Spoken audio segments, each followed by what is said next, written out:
एक तो कंपनी का जो इन पर नियंत्रण होगा वो सशक्त नहीं हो पाएगा, प्लस कंपनी और घाटे में जाएगी। अभी जब तुम 1700 कब आया था फिट्स इंडिया एक्ट?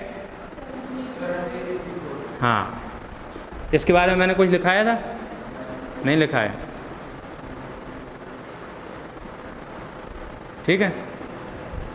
जो 1784 का टाइम है, इस टाइम क्या क्या घटनाएं घटित हो रही थी?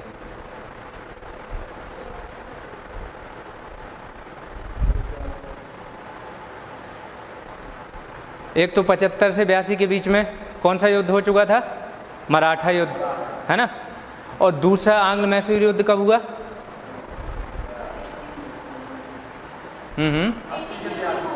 80 से 84, वो 90 से 92, 2 साल वाला तीसरा है, ठीक है। दूसरा मैसूर युद्ध कितना है? 82, 84। तो दो युद्ध कोई भी लड़ेगा, पैसे की बर्बादी होगी, जन धन दोनों की हानि होती है युद्ध में।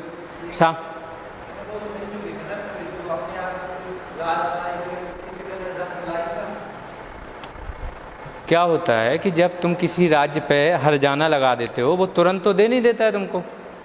राज्य क्या कमा के अपने कर्ज से किस्तों में देगा? तुरंत तो तुम्हारी हालत खराब हो गई ना युद्ध में। तुम्हारी क्षतिपूर्ति किस रूप में होगी? तुमको जमीन मिल गई, और साम्राज्य में क्या होता है? थोड़ा बहुत धन मिल गया, सोना चांदी, उतने से काम तो हो नहीं रहा है।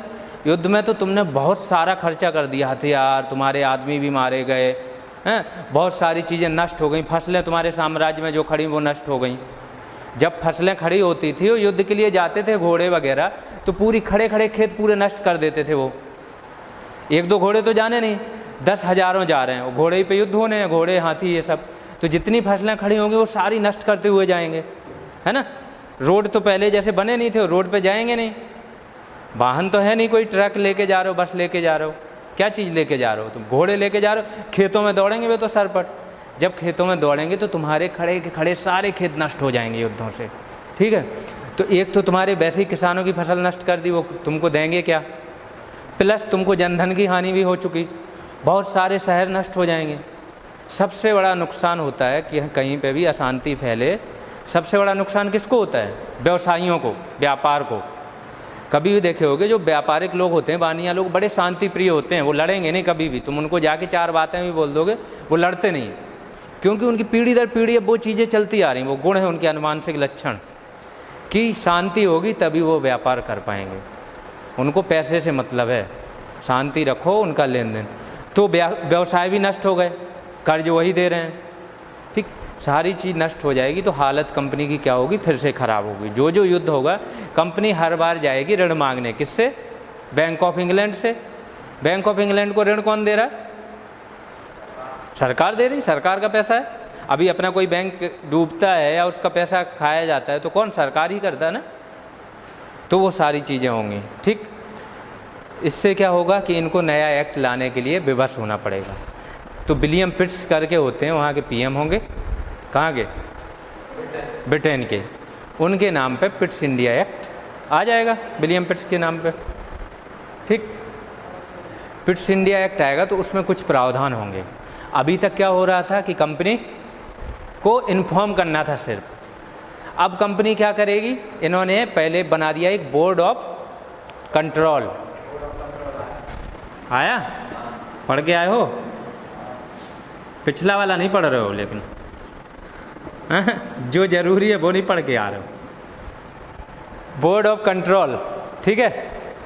2 चीज़ें थी, एक कोर्ट ऑफ डायरेक्टर्स, तो मैंने बताया 24 डायरेक्टर होते हैं। कंपनी कोई बन रही थी, पूरा इंग्लैंड का ढांचा बताया था, पता है। कोर्ट ऑफ डायरेक्टर तो कंट्रोल कर ही रहे हैं, अब इन्होंने उसके ऊपर एक बोर्ड ऑफ कंट्रोल बिठा दिया कि court of director board of control को वो करेंगे, रिपोर्ट करेंगे। प्लस इनकी सलाह से ही काम होगा। व्यवसायिक मामले तो कुछ हद तक वो देखेंगे, राजनीतिक मामले तो पूरे ये देखेंगे। व्यवसायिक मामले में भी जो भी बड़े डिसीजन होंगे वो ये रिव्यू कर सकते हैं, दोबारा देख सकते हैं कि ये क्या डिसीजन लिए तुमने। तो बोर्ड ऑफ कंट्रोल क्या हो जाएगा? इन सब का बॉस हो जाएगा। उस बॉस में कौन कौन रहेगा? 6 लोगों का रहता है, हैं? हाँ, 6 पर्सन रहेंगे। इसमें 2 पर्सन रहेंगे ब्रिटिश कैबिनेट के, मतलब संसद के सदस्य। कौन कौन? एक रहेगा वहाँ का विदेश मंत्री, दूसरा वित्त मंत्री, विदेश मंत्री इसका अध्यक्ष रहता है बोर्ड का, ठीक है। विदेश मंत्री जो होगा इसका अध्यक्ष रहेगा, इसलिए विदेश मंत्री का पद आज भी इंडिया में 3rd नंबर का माना जाता है। पहला पीएम हो गया, दूसरा गृह मंत्रालय, तीसरा विदेश मंत्रालय माना जाता है कि तीसरा स्ट्रॉन्ग पद है ये, ठीक है। तो ये एक बना दिया इन्होंने बोर्ड, ये सबका क्या कर रहा है, सुपरविजन कर रहा है, देख रहा है हर चीज़ों को। प्लस राजनीतिक मामलों में तो इसी की सलाह अनुसार काम हो रहा है। आर्थिक मामले में कंपनी को कुछ छूट दी गई कि तुम्हारे डायरेक्टर्स, कोर्ट ऑफ डायरेक्टर जो हैं वो क्या करेंगे, आर्थिक मामलों में निर्णय ले सकते हैं, है कि नहीं। लेकिन बोर्ड ऑफ कंट्रोल जब वो बड़े निर्णय लेंगे उनका भी रिव्यू कर सकता है, प्लस राजनीतिक मामले तो बोर्ड ऑफ कंट्रोल की सलाह से ही होंगे। कुछ और ये कंपनी पर सशक्त नियंत्रण और बनाएंगे, क्या बनाएंगे,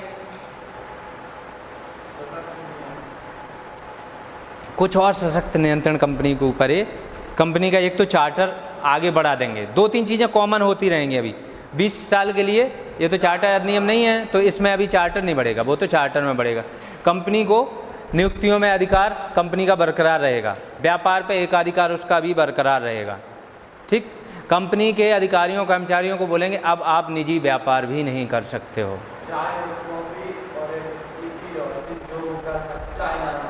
अभी नहीं, वो 1813 में आएगा, वो जो तुम जा रहे हो, समझे। वो चाय और चाइना के साथ व्यापार को छोड़ के बाकी कंपनी की मोनोपोली एकाधिकार समाप्त हो जाता है, वो 1813 वाला एक्ट है। फिर उसके 20 साल बाद जो 33 में आएगा उसमें सब खत्म कर देंगे। अब मीन्स कंपनी सिर्फ और सिर्फ एक वाणिज्यिक कंपनी बन के रह जाएगी और प्रशासनिक, बाकी प्राइवेट कंपनी भी आनी शुरू हो जाएंगी। कब, 1833 में सारी आ जाएंगी, 1813 में भी सारी आएंगी, सिर्फ चाय को छोड़ के और चाइना के साथ व्यापार को, ठीक है। तो वो आगे का है, अभी ये नहीं है, ठीक। और क्या होगा इसमें,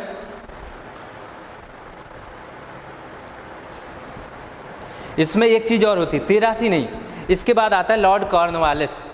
इसके बाद 1786 में कौन बनता है, मैंने गवर्नर में लिखाया,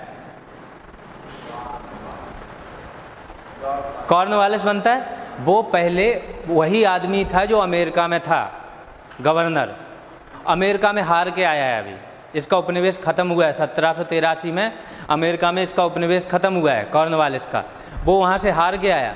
लेकिन ये इतना बड़ा प्रशासक था कि इसको रिवार्ड दिया। आदमी तो क्या करते हैं, जो सेनाध्यक्ष हो और कहीं एक इतना बड़ा उपनिवेश जो हार के आया हो उसको क्या करेंगे, हटा देंगे, है ना। तुम्हारे गृह मंत्रालय वगैरह और जो भी मंत्रालय है वो इस्तीफा दे देते हैं, कहीं युद्ध हार जाए कोई। यहाँ इनको रिवार्ड किया जा रहा है कि चलो एक जगह हारे कोई बात नहीं, अब आपको भेजा जा रहा है इंडिया, दूसरा हमारा सबसे बड़ा उपनिवेश, वहाँ चलते हैं, ठीक है। तो इनको तो ये पहले शर्त रख देते हैं। ये शर्त क्या रखते हैं कि हम जाएंगे, एक तो हम कमांडर होंगे, कमांडर इन चीफ, ठीक है, हाँ, कमांडर इन चीफ बनेगा। ये मीन्स सेना सिर्फ इसके उसमें काम करेगी। दूसरा ये क्या कॉर्नवालिस बोलेगा कि जो उसकी गवर्नर जनरल की परिषद थी, कार्यकारी परिषद, मैंने बताया था कितने सदस्य होते थे उसमें,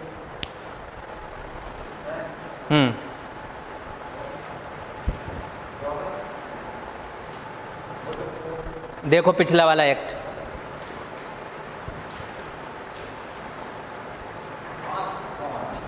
पांच होते थे, 4+1, एक तो गवर्नर जनरल खुद और 4 अदर। अब ये क्या होते थे 4+1 में, ये 2 इस टीम में 2 इस टीम में, तब तो गवर्नर का काम हो रहा था।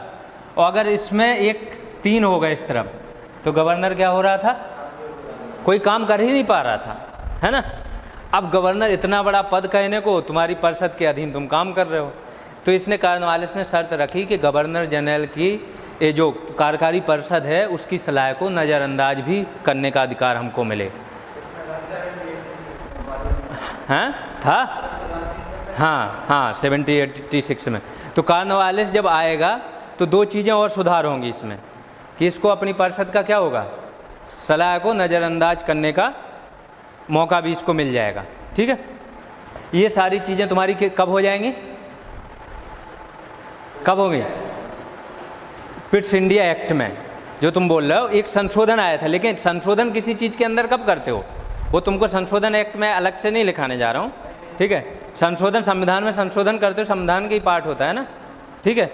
तो वो इसी एक्ट का पार्ट बनेगा, वो चीज़, वो सारी चीज़ें। और जब वो आएगा उसके बाद ही यहाँ आएगा, जब उसको ये सारे अधिकार मिल जाएंगे ना, तब वो 86 में कहाँ आएगा, यहाँ आएगा, ठीक है। तो लिखो फिर, इसको डाल लो। 1784 का पिट्स इंडिया एक्ट।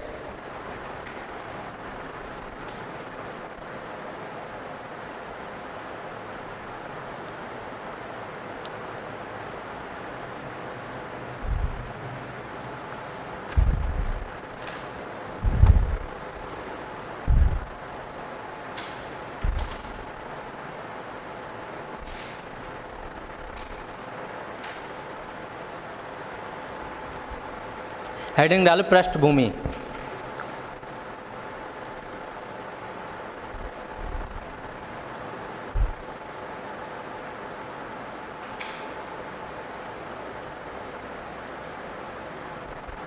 क्या पृष्ठभूमि थी, बैकग्राउंड में क्या चल रहा था जब ये एक्ट आया है?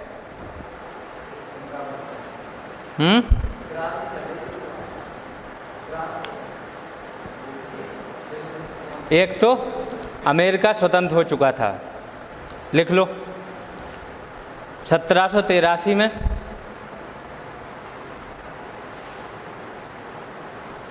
अमेरिका स्वतंत्र हो चुका था।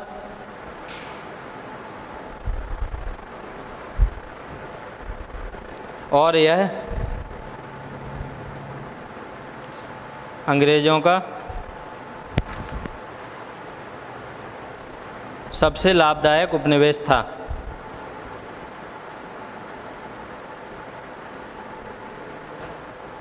सबसे लाभदायक उपनिवेश था, अंग्रेज़ों का सबसे लाभदायक उपनिवेश था।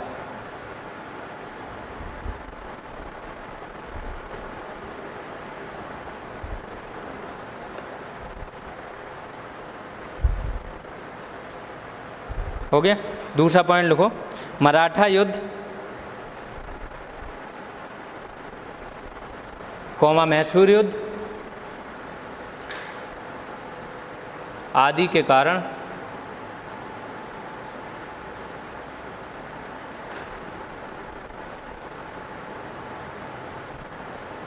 कंपनी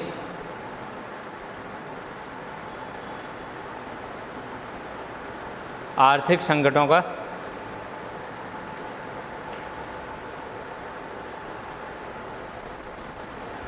सामना कर रही थी।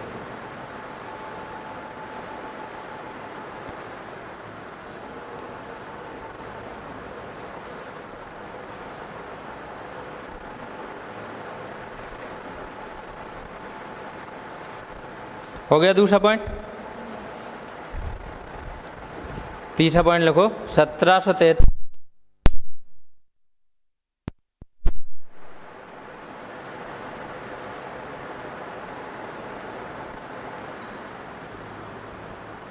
ना तो ब्रिटिश सरकार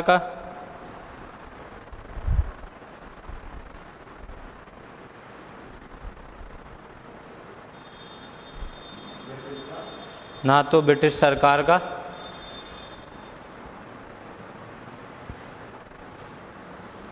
कंपनी पर नियंत्रण सशक्त हो पाया था।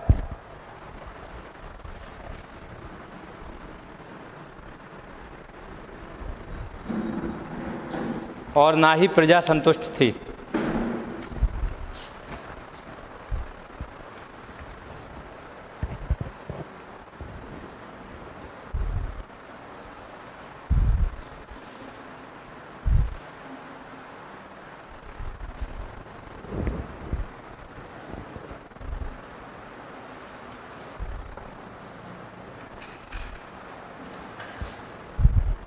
हो गया।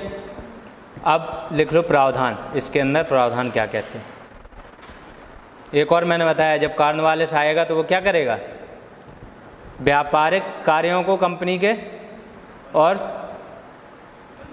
न्यायिक कार्यों को अलग अलग कर देगा, या राजनीतिक कार्यों को। कलेक्टर से बताया था कि कलेक्टर से छीन लेगा दोनों अधिकार जो कलेक्टर के पास होंगे। कलेक्टर के पास अब केवल राजस्व अधिकार रहेंगे, उसके लिए वो क्या करेगा, न्यायालयों की व्यवस्था करेगा। तो ये इस एक्ट में भी ये प्रावधान थे। ठीक है, तो लिखो अभी प्रावधान में,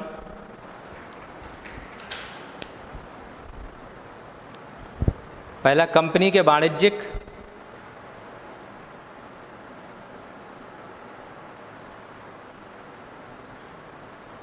और राजनीतिक कार्यों के बीच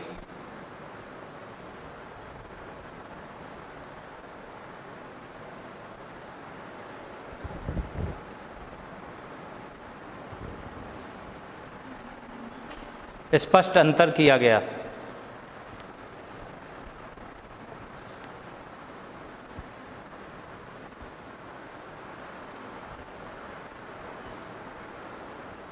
हो गया। दूसरा लिखो, व्यापार एवं नियुक्ति पर कंपनी का एकाधिकार बना रहा।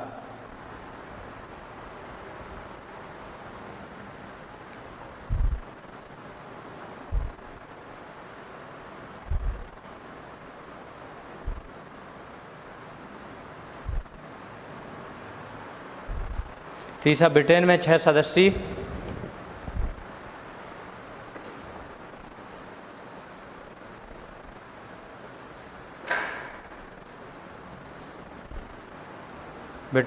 सदस्यीय किस चीज़ की, बोर्ड ऑफ कंट्रोल की स्थापना की गई या का गठन किया गया।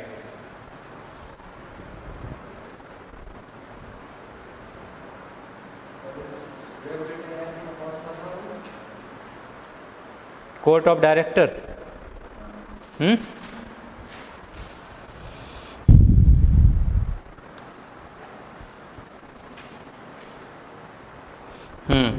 देखो किसी भी एक्ट में बहुत सारे प्रावधान होते हैं, ये हमेशा ध्यान रखना। अगर आप सिविल सर्विसेज की तैयारी करने जा रहे हो तो आपको पढ़ना क्या है इससे ज़्यादा ज़रूरी है छोड़ना क्या है। ये बात बहुत अच्छे से मन में बसा लेना, ठीक है, क्योंकि आज की डेट में इन्फॉर्मेशन का अंत ही नहीं है। बिग डेटा का नाम सुने हो, बिग डेटा सुने, big data, machine learning, artificial intelligence क्या होती है ये सारी चीज़। बिग डेटा मतलब आजकल डेटा इतना ज़्यादा है कि आप डेटा में ही खोए रहते हो, समझ में आया। तो कोई भी एक्ट में आपको इतने प्रावधान होंगे, जो भी एक्ट बन के आता है उसमें कम से कम 100 से ज़्यादा प्रावधान होते हैं किसी भी एक्ट में, ठीक। अब हमको चूज करना है कि पूछा क्या जाता है किसी एक्ट में। मेंस में लिखना है तब तो हम अपना कर लेते हैं चीज़ें, कि मेंस में लिखना है तो कुछ याद करके इधर से, जैसे मैंने 2-3 चीज़ें बना दी कि कंपनी का एकाधिकार आगे बना रहेगा व्यापार नियुक्ति पे, तो ये कब तक रहेगा, 53 तक, 1853 तक इनका व्यापार और नियुक्ति पे क्या रहेगा, एकाधिकार बना रहेगा। ये पॉइंट अब तुम्हारा कॉमन हो जाएगा। चार्टर, हर चार्टर एक्ट में इनका 20 साल तक इनका चार्टर बढ़ा देंगे, ये पॉइंट कॉमन हो गया, ठीक है। उसके लाने के कारण भी कहीं ना कहीं पृष्ठभूमि सेम रहेगी, उसका परिणाम भी कुछ ना कुछ सशक्त बनेगा। उनका प्रशासन पे ब्रिटिश का क्या होगा, प्रभाव सशक्त होता जाएगा, कंट्रोल, उनको यहाँ पे और फायदा होगा, राजस्व धन का दोहन का बढ़ावा होगा।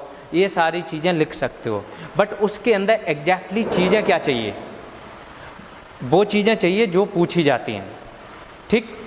जो चीज़ें पूछी जाएंगी वो चीज़ें चाहिए। तो हमको ये बहुत ज़रूरी है कि हमको पढ़ना क्या है किसी चीज़ के अंदर, ये मालूम होना चाहिए। जब हम ये जान जाएंगे तब हम चीज़ें अपनी चुन पाएंगे कि हम कितनी पढ़ रहे हैं। क्योंकि जब हिस्ट्री की किताबें देखने लगोगे तो ये पूरा हॉल भर जाएगा। सिर्फ सेम आधुनिक भारत पे इतनी किताबें लिख दी हैं लेखकों ने अलग अलग तरीके से।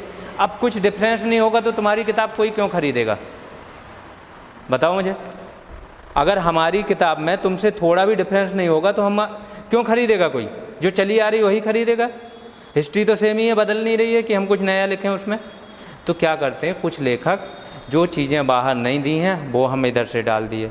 यहाँ तक कि बहुत सारा होता है, एक मैं पढ़ता हूँ जो पोस्टर आते थे पॉलिटी के, राजनीति शास्त्र में पोस्टर बना के दे देते हैं सारे आर्टिकल। अनुच्छेद जानते हो क्या होते हैं, नहीं जानते हो, अभी जब मैं पढ़ाऊँगा। तो उसमें जो यूपीएससी के लिए मेन राइटर होते हैं वो पोस्टर बना के दे रहे हो, और आर्टिकल 30 और 29, खासतौर से 29 में उसकी सीधी सी भाषा है कि समाज के किसी भी वर्ग को अपनी भाषा तथा लिपि को संरक्षित करने का अधिकार है, ठीक है। आर्टिकल 19 है, उसको दिया है अल्पसंख्यकों के लिए अधिकार है। जब किसी भी वर्ग की बात हो रही, अल्पसंख्यक कहाँ से आ गए, पहली चीज़। दूसरी चीज़, बाकी जितने भी 2-4 मेन बुकें छोड़ के सेम यही भाषा रहती है कि अल्पसंख्यकों को अपनी भाषा और लिपि संरक्षित करने का अधिकार है, ये लिख के देते हैं। अब तुमसे जो एक बंदे ने गलती की हमेशा वही करता जा रहा है, तो जो मेन टेक्स्ट बुक होती हैं उस पर एक तो हम जाते हैं, प्लस जो एग्जैक्टली पूछा क्या जाता है वो हमको मालूम होना चाहिए।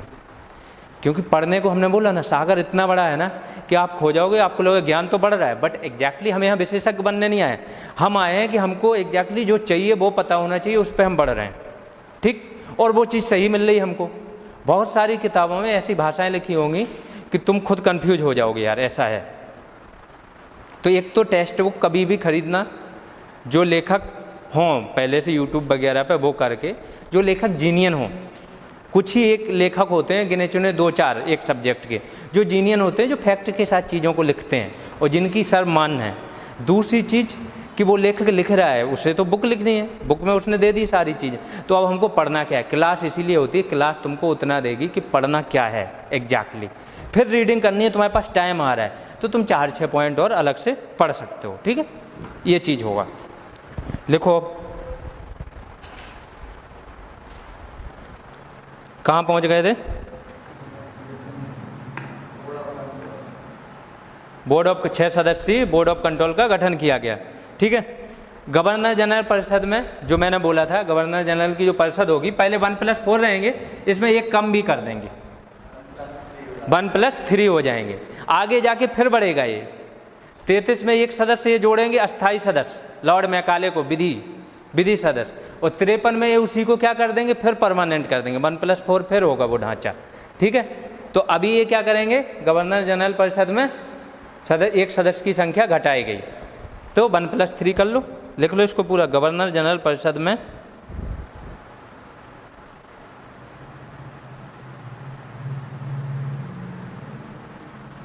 एक सदस्य की संख्या कम की गई।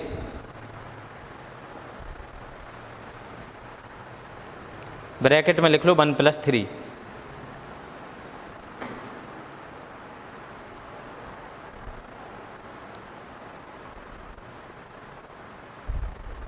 हाँ, अभी तक मैंने बोला था कि कुछ अस्पष्ट प्रावधान थे, किसमें? 73 वाले रेगुलेटिंग एक्ट में थे। अब ये स्पष्ट कर देंगे कि बॉम्बे तथा मद्रास जो प्रेसिडेंसी होगी वो इनके अंडर में आएगी, किसके? बंगाल के। किन किन मामलों में? युद्ध, कूटनीति और राजस्व, ठीक। तो लिखो, बॉम्बे तथा मद्रास को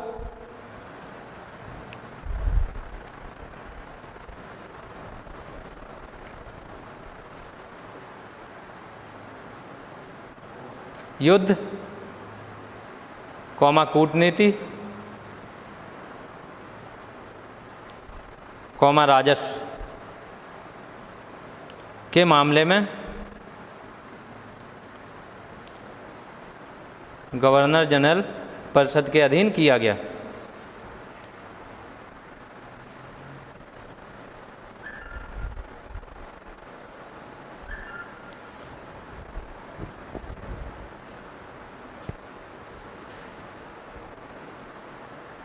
अब ये क्या करेंगे, ये पहली बार बोलेंगे जो कंपनी का है क्षेत्र, अभी तो ये बोल रहे ये व्यापारिक कंपनी गई है, वो जो कर रही वो अपने मामले देख रही। अब पहली बार कंपनी के जो अधिकृत क्षेत्र होंगे उनको क्या बोलेंगे, ये ब्रिटिश अधिकृत क्षेत्र हैं। पहली बार अपना नाम देंगे कि ये सारे क्षेत्र ब्रिटेन के अधिकार में, कंपनी के नहीं, ठीक है। तो ब्रैकेट में अगर लिखना है तो थोड़ा सा लिख लो, पहली बार ब्रिटिश अधिकृत क्षेत्र का नाम दिया।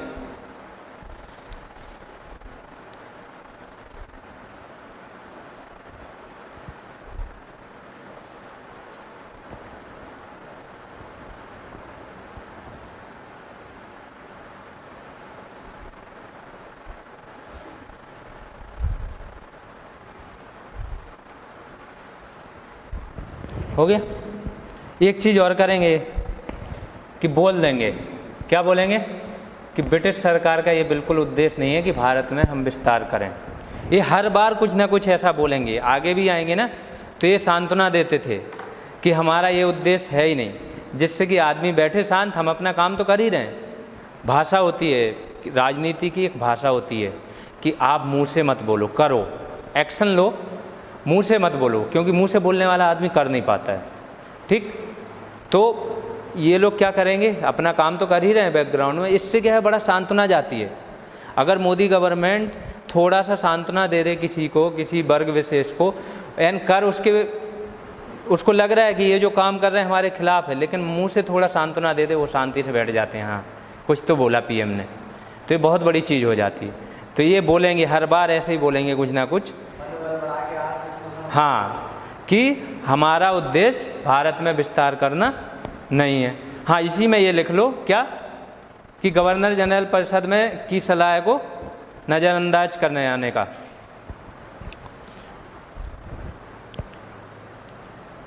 गवर्नर जनरल को परिषद की सलाह को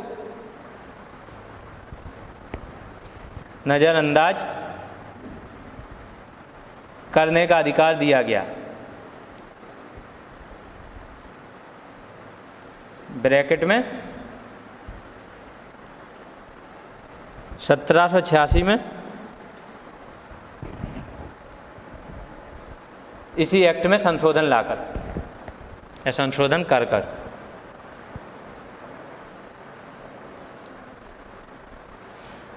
हो गया। मीन्स एक संशोधन एक्ट बाद में लेके आते हैं, जैसे कोई चीज़ हो गई, अब इनको बाद में समझ में आया यार कि ये थोड़ा सा चीज़ रह गई, तो उसी में क्या किया, एक्ट में इन्होंने संशोधन कर दिया कि हाँ परिषद हमने की 1+3, वो तो ठीक था, अब ये इनकी सलाह को भी नज़रअंदाज कर सकता है, मतलब गवर्नर जनरल को फ्री हैंड दे दिया। ये सारी व्यवस्थाएं बनाई गई थी कॉर्नवालिस के लिए, क्योंकि वो यहाँ आने को रेडी नहीं हो रहा था। प्लस उसको ये कॉल लिख लो अगला पॉइंट, कॉर्नवालिस को मुख्य सेनापति का पद दिया गया।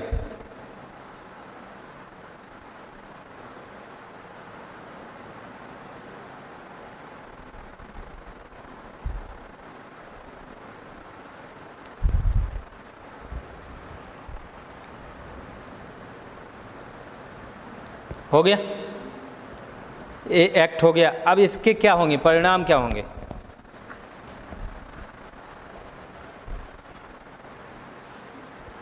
पिछले वाले के क्या थे परिणाम, दो चीज़ों में लिखाए थे मैंने, सकारात्मक और नकारात्मक। सेम चीज़ अभी हो जाएगी, कुछ नया तो हुआ नहीं है, इनका नियंत्रण और सशक्त हो जाएगा, है ना। नकारात्मक ये हो जाएगा, शोषण और बढ़ेगा प्रजा का, विदेशी वो होगा, संगठित हो जाएंगे वो सारे जो ये लेके आएंगे। प्लस भ्रष्टाचार ये मिटाने के लिए तो कर रहे हैं काम, फिर से अभी इन्होंने क्या किया, दोनों उसको अलग अलग कर दिया, राजनीतिक और राजस्व मामलों को, लेकिन फिर भी भ्रष्टाचार नहीं मिटेगा। सब भ्रष्टाचार मिटाने के लिए काम कर रहे हैं ये लोग, ये सारी चीज़ें, फिर भी नहीं मिटेगा। तो ये नकारात्मक में सेम चीज़ें लिख सकते हो जो पिछली बार बताई थी, ठीक है। अगला कौन सा एक्ट आएगा,